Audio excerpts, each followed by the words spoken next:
វេលានេះយើងពីរនាក់ហេតុអ្វីត្រូវចប់ឬបងល្អមិនគ្រប់ដប់ទើបបងចាកចេញបងទួលយកមិនបានព្រោះបេះដូងបងកំពុងស្រឡាញ់ទឹកភ្នែកបងជ្រាបចេញព្រោះពិបាកទ្រាំបងនឹកអូនខ្លាំងណាស់បងនឹកស្ងួនខ្លាំងណាស់អូនដឹងទេ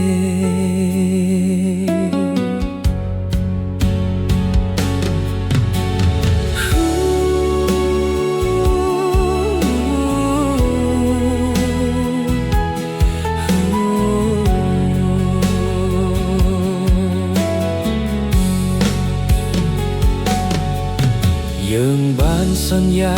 រួចហើយថាមិនចោលគ្នាហេតុអ្វីពេលនេះពុំងារអូនលែងចំក្បែរ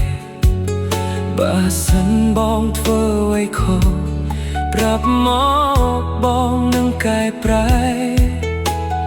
កុំតន់ដាច់ចិត្តស្នេហ៍កុំទុកបងចោលបងនឹកអូនខ្លាំងណាស់បងនឹកស្ងួនខ្លាំងណាស់អូនឮទេ